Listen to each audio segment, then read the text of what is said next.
na bawal o hindi allowed ito Dahil sa hindi, joint circular?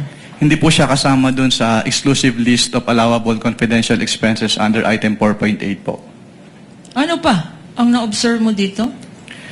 Meron din pong line item for the payment of reward for 12 million pesos, pero hindi po siya suportado ng any document evidencing. Your Honor, objection. I beg the indulgence of the... What is the objection of counsel? Your Honor, I gave some leeway earlier to the witness, but we moved to strike out the witness, strike out the answer of the witness as far as the payment of reward is concerned. Kasi ang pinag-uusapan lang naman natin dito, on its face, kung merong mali sa utilization of confidential intelligence funds in terms of the accomplishment report. He is now going into the findings, which is not part and parcel of this form, which is the accomplishment report, Your Honor. So Not yet part of it. not yet. So what I'm saying is the payment of reward by itself is not a violation. Indicating the payment of reward here by itself is not a violation of the joint circular, Your Honor. Because we are not yet, if at all, at the AOM level Exactly, and or notices. But kindly reform, counsel. Objection sustained. Ito bang payment of rewards kasama dyan sa tinatawag na allowable expense ng confidential funds? Based on item 4.8 po, yes po, subject to the 3 conditions as enumerated po. Okay. Ano itong 3 conditions? Under item 4.8.5 of the joint circular, payment of rewards must be made to non-employees of the informers who must be non-employees of the agency concerned, subject first to the approval of the head of the agency, second to the submission of documents evidencing the success of the information gathering or surveillance activities on account given by the informer, and thirdly po, it must be directly related to the confidential operations of the concerned agency. At sa mga requirements na sinabi mo, compliant ba ang Office of the Vice President? Based on their submissions po, hindi po sila nag-submit ng any document evidencing the success po of the information gathering or surveillance activities on account of the information given by the informer. Before we proceed to the third quarter and your further observations dito sa second quarter, magkano ba ang sinabi na amount na ginamit sa confidential funds para sa medicines? Can you repeat the question po? What quarter po? Okay. Magkano ba, if you know, kasi ikaw nag-evaluate, magkano ba ang ginastos para sa medicines? For what quarter po, ma'am? Sorry. For the second For quarter. the second quarter. Based on this accomplishment report po, yung provision of medical and food aid ay nagkaka-amount po ng 40 million pesos. Magkano ulit? Based po on this accomplishment report, yung provision of medical and food aid ay 40 million pesos po yung amount. Sa first quarter naman, meron bang entry dyan na nakalagay medicines? Meron pong entry dito for provision of medical and food aid for 40 million pesos po. 40 million pesos. 42 million pesos. 42 million pesos ang nakalagay dyan ngayon. Yes, ma'am. Sa accomplishment report na yan, meron bang inattach ang Office of the Vice President? First and second quarter na in-identify, meron ba siyang inattach mga dokumento na nagpapatunay na ginastos talaga yung 42 million na yan for the first quarter and 10 million na yan for the second quarter for medicines alone, Mr. Witness? Meron bang attachment itong accomplishment report na sinubmit? Wala po silang inattach na any document po supporting yung kanilang payment for medicine. Okay. Earlier, minention mo, meron ring gastos for traveling. Magkano naman yun, Mr. Witness? For what quarter po, ma'am? For the first quarter muna. For the first quarter po, yung kanilang payment of incentives or traveling relative to confidential operations ay 10 million pesos po. 10 million pesos. At again, tanong ko, sa expense na 10 million na yan for traveling expenses, meron bang inattach na mga annexes? Diyan, para explain, paano ginastos sa travel ang 10 million? May mga attachments ba yung accomplishment report na yan? Wala po silang inattach. Hindi na-explain itong 10 million, Mr. Witness? Walang official receipts attached? Meron ba? Wala pong official receipts na attach. Any other observation sa second quarter?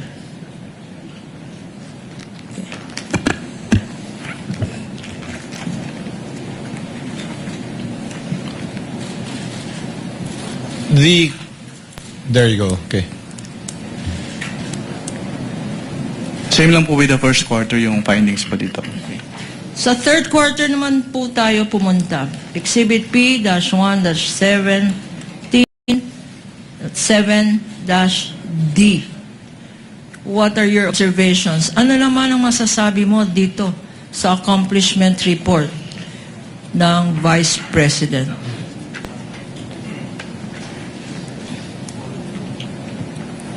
Meron din po silang payment of reward dito na worth 35 million pesos. Pero wala po silang inattach na any document evidencing the success of the information gathering or surveillance activities on account of the information given by the informer.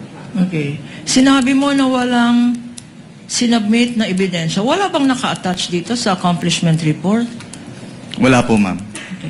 Walang report on success of the surveillance activity? Wala po.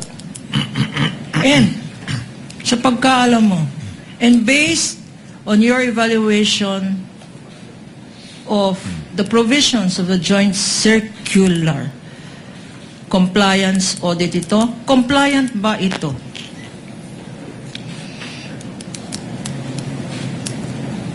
Hindi po siya compliant, ma'am. Bakit, Mr. Witness? Dahil wala nga pong supporting document po yung kanilang payment of rewards as required under item 4.8.5 of the joint circular. Sinabi mo 4.8 ng joint circular. Ito ba yung pinakita mo sa impeachment court kahapon? Yung 4.8 na yan? Yung provision? Isa po siya sa pinakita kahapon. Okay. Ngayon, magkano naman? Magkano yung item na yan sa third quarter report? For the third quarter po, ang amount ng kanilang payment of rewards ay 35 million pesos. 35 million pesos. Para sa isang quarter lang. Yes, ma'am. Para sa third quarter. Okay. Thank you, Mr. Witness. Punta naman tayo sa next set of documents na sinabit rin ng Office of the Vice President para i-liquidate yung kanyang confidential funds for the first, second, and third quarter. I refer you now, flashed on the screen and being shown to you, are certifications submitted by the Office of the Vice President. Unang-una, certification of the Office of the Vice President dated March 30, 2023, Exhibit P-1-6-B. Pangalawa, OVP certification dated July 11, 2023, which is Prosecution's Exhibit P-1-6-C. At pangatlo, OVP certification dated October 9, 2023, Exhibit P-1-6-D for the prosecution stipulated upon by the respondent and likewise part of their defense exhibits. Yes, we confirm, Your Honor, and we would like to manifest that for the first quarter certification that is marked as Exhibit D-1-34-OVP. Second quarter, that is Exhibit D-1-58-OVP. And for the third quarter, it's D-1-83-OVP for the defense, Your Honor. And your documents are certified true copies, counsel for respondent. That is correct, Your Honor. Counsel for the panel of prosecutors may proceed. Thank you, Your Honor. Now, please look at these certifications. Meron nakalagay dyan sa bottom ng page, attested. Anong ibig sabihin ng attested? Ang ibig sabihin po ng attested ay verify at confirm po as true nung signatory dito yung contents ng certification. At sino naman ang signatory na nakikita natin sa dokumentong ito? Based on this certification po, si Vice President Sara Duterte.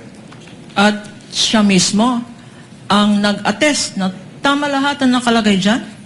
Based on these documents po, yes ma'am. Okay. And you are familiar with the signature for the same reason, Mr. Witness? Yes ma'am. Ano naman ang mga observations ang masasabi mo tungkol sa tatlong dokumentong ito? Incidentally, Mr. Witness, what periods did this cover, again, for the record? Based on their submissions po, yung for the first quarter, yung February 6 to March 29, 2023. For the second quarter, April 25 to June 30, 2023. And for the third quarter, July 14 to September 30, 2023 po. Okay. Ano naman ang masasabi mo? Ano naman ang observations mo sa tatlong dokumentong ito? Since these are proforma documents po, wala naman po akong nanote na observations with these certifications.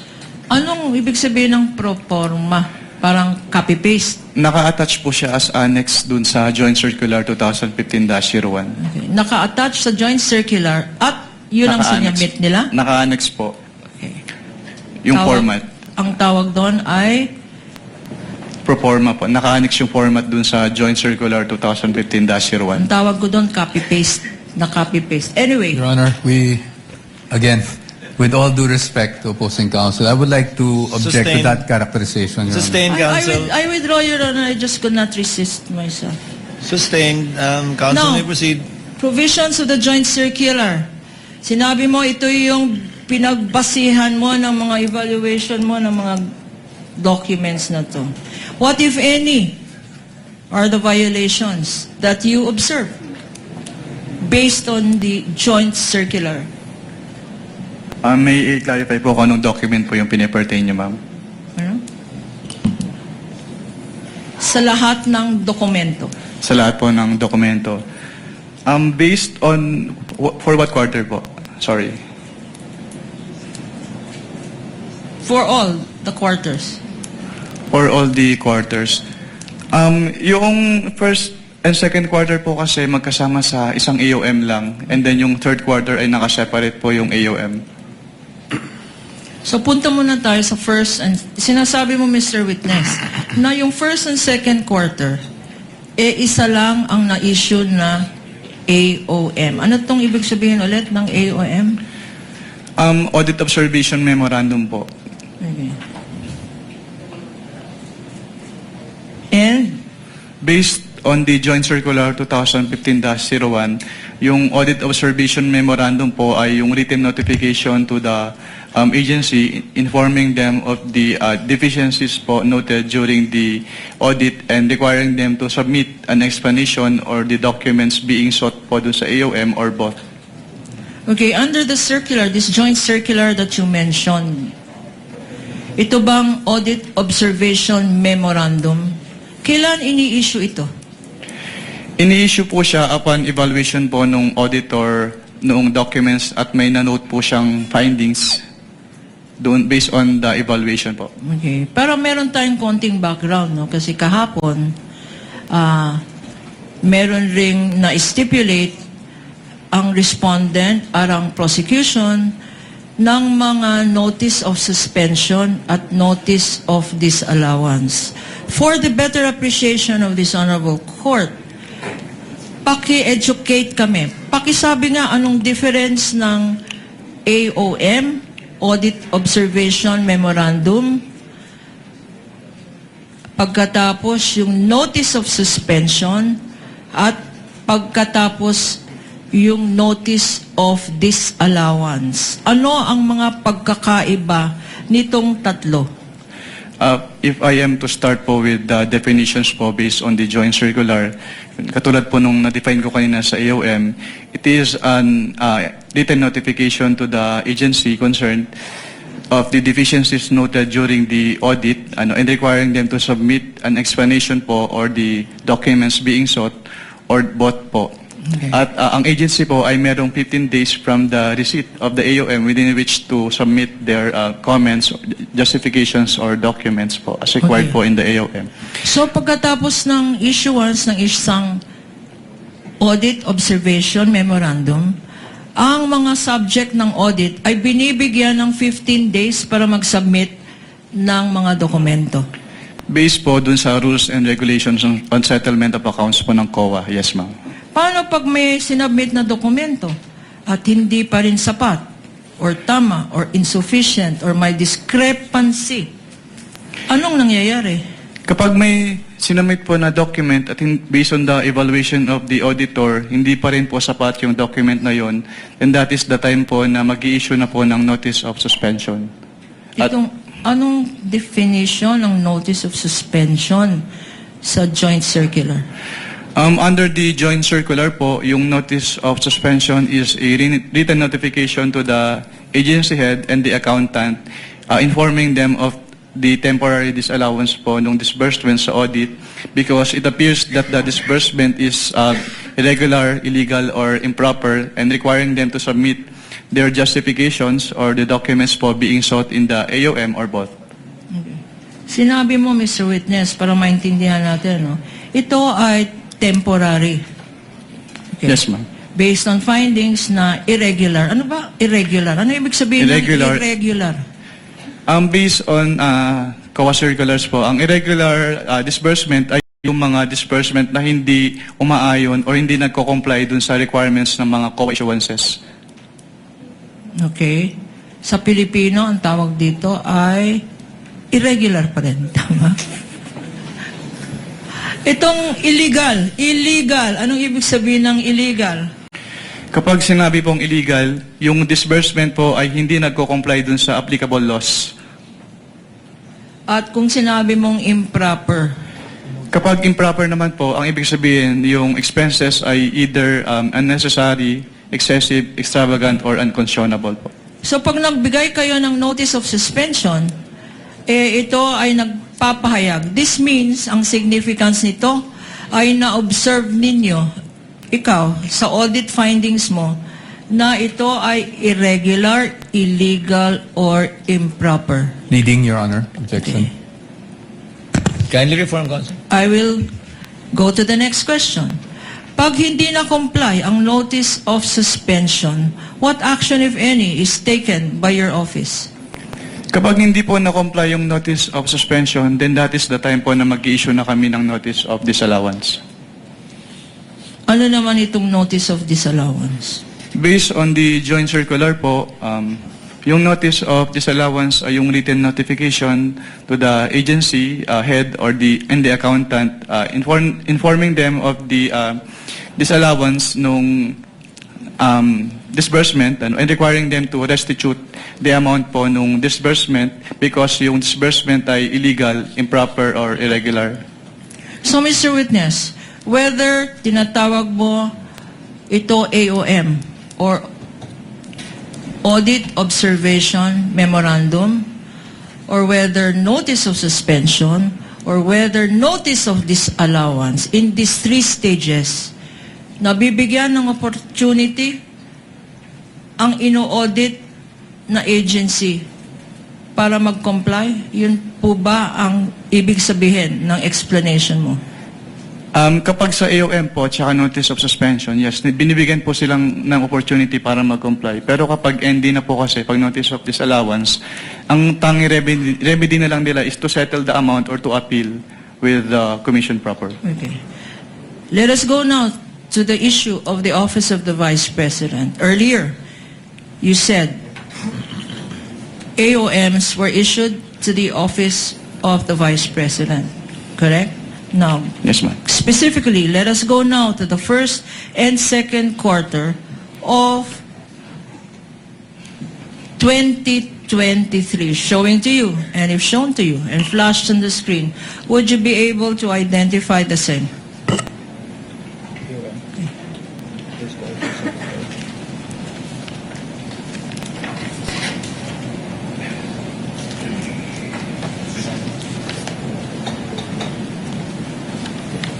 Yes, ma'am. Your Honor, please, for purposes of identification, this again is a stipulated common exhibit. This AOM, dated February 1, 2024, corresponding to the first and second quarters, have been identified as Exhibit P-1-12-E for the prosecution. Thank you, Your Honor. On the part of the defense, this was pre-marked as D-1-105-OVP for the information of the Honorable Court. Noted. Attorney Kapunan, may proceed. Please look at this AOM and refresh your memory. What, Mr. Witness, did you observe from this AOM? Yung findings po or observations namin, una po, hindi po nag-submit ng documentary evidence of payments si OBP for the first and second quarters of 2023.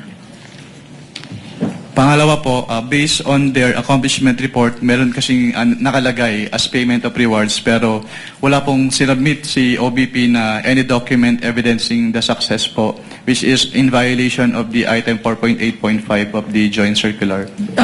Your Honor, for the better appreciation, Your Honor, and with your permission, this is being flashed on the screen. The findings made are boxed in red, Your Honor. So yung second finding mo,